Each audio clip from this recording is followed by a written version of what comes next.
आप सभी का आज की इस क्लास में स्वागत है। आज हम सीखेंगे प्रश्नावली 2.5 का चौथा और पांचवा प्रश्न। निम्नलिखित को किलोग्राम में व्यक्त कीजिए। तो हमें दिया गया है चौथे का पहला 200 ग्राम।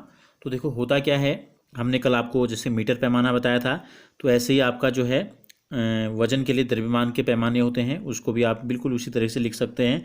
और उस पैमाने से अगर आप देखेंगे तो हमको ये प्राप्त हो जाता है कि 1000 ग्राम में हो मिलकर बनाते हैं 1 किलोग्राम, या 1 किलोग्राम कहें बराबर 1000 ग्राम होता है। ठीक है, तो 1000 ग्राम बराबर 1 किलोग्राम, नहीं हाँ ठीक हो गया।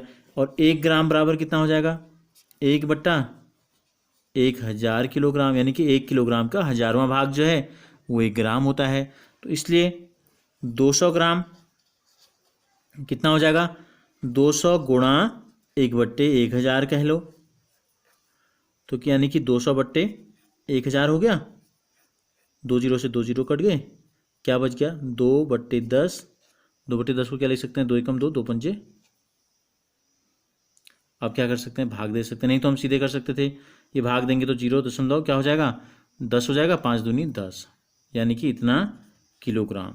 या हम क्या कर सकते हैं, सीधे यहाँ पर अगर आप सरल नहीं करो तो सीधे सीधे हमारा हो गया 200/1000। जैसे कि हमने कल आपको बताया था, क्या कर देते हैं, जीरो के बदले, वैसे तो 0 से 0 काट सकते हैं हम, नहीं तो 0 के बदले 0, दूसरे 0 के बदले 0, तीसरे 0 के बदले 2, और 1 के बदले लग जाता है दशमलव। ठीक है, तो दशमलव से पहले लगा लो 0, तो ये हो गया हमारा इतना किलोग्राम। इसी प्रकार इसका जो दूसरा हमको दिया गया है कितना है, 3470 ग्राम हमको दिया गया है। अगर हम इसको बदलेंगे तो क्या हो जाएगा, 3470 बट्टे क्या कर देना है हमको, 1000 कर देना है।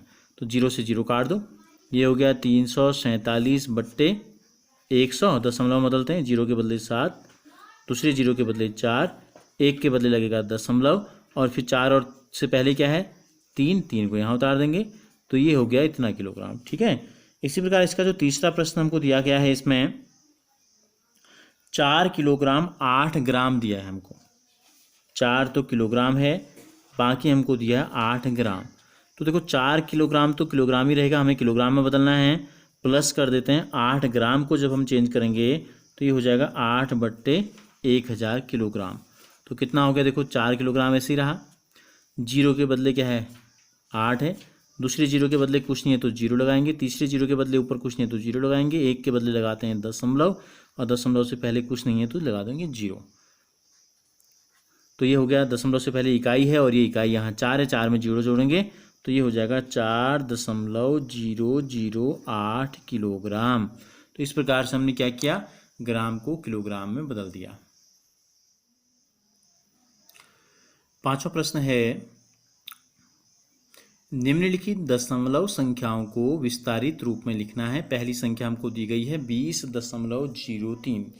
तो देखो होता क्या है, दशमलव से जब हम बाईं तरफ चलते हैं तो ये इकाई होता है, ये है दहाई। ठीक है, और दशमलव के जब दाहिनी ओर हम चलते हैं तो पहला होता है दशांश, दूसरा है शतांश। ठीक है, तो हमको विस्तारित रूप में जब हम लिखते हैं तो हम इसको शुरू करते हैं कहाँ से, 2 से। ठीक है, 2 के है इकाई और 2 है दहाई। तो दहाई को किससे गुणा करते हैं, दहाई को गुणा करते हैं, ये तो करते हैं उसको। ठीक है, दहाई को गुणा करते हैं 10 से, 2 गुणा 10, धन लगाएंगे बीच में, इकाई में है 0, इकाई में क्या है 0, तो 0 को इकाई को गुणा करते हैं 1 से, फिर प्लस लगाते रहेंगे बीच बीच में। देखो दशमलव के बाद पहली संख्या दाहिनी ओर हम आ रहे हैं तो ये होता है दशांश, ही क्या होता है दशांश, तो इसको गुणा करते हैं 1/10 से, फिर प्लस लगा देंगे। दशमलव के बाद दूसरी जो संख्या है ये होता है शतांश, 3 है तो 3 को गुणा कर देंगे 1/100 से। इसी प्रकार यहाँ दूसरी संख्या में देखो 2.03 में दशमलव से बाईं ओर पहला ये इकाई में है 1, तो 2 गुणा 1 हो गया इकाई, धन। दशमलव के बाद पहली संख्या दशांश होती है इधर को, तो ये हो गया 1/10 से गुणा करते हैं दशांश को, और दूसरी संख्या जो है शतांश में है 3, 3 गुणा 1/100, तो ये हमने इसको लिख दिया विस्तारित रूप में। ठीक हो गया। इसी प्रकार 200.03 है, इकाई दहाई सैकड़ा, 2 है सैकड़े के स्थान पर, तो सैकड़े का मतलब 100 से गुणा कर देंगे, दहाई में 0 है 10 से गुणा कर देंगे, इकाई में 0 है 1 से गुणा कर देंगे, दशमलव के बाद पहला अंक 0 है तो 0 को भी 1/10 से गुणा करेंगे, दशांश है, और फिर धन लगा के 3 जो है शतांश में है तो ये हो गया 1/100। इसी प्रकार इसका जो चौथा प्रश्न है 2.034 है। तो देखो क्या है, इकाई में है 2, तो इकाई को 1 से गुणा करेंगे, बीच में प्लस लगा देंगे। 0 क्या है, दशांश के स्थान पर है, तो ये हो गया 1/10 से गुणा करते हैं। फिर 3 जो है शतांश के स्थान पर है, तो इसको 1/100 से गुणा करते हैं। और फिर 4 जो है सहस्त्रांश कहते हैं इसको, ठीक है, 1000वें नंबर में स्थान पे है, तो ये आएगा 1/1000, 1/1000 से इसको गुणा कर देते हैं। अगर आपको ये वीडियो अच्छी लगी तो इसे लाइक ज़रूर कीजिए और हमसे जुड़े रहने के लिए चैनल को सब्सक्राइब कर बेल आइकन को ज़रूर प्रेस कीजिए। और अगर आपने इससे पहले के वीडियोज़ नहीं देखे हैं तो इस वीडियो के डिस्क्रिप्शन में लिंक दिया गया है, आप उसे क्लिक कीजिए।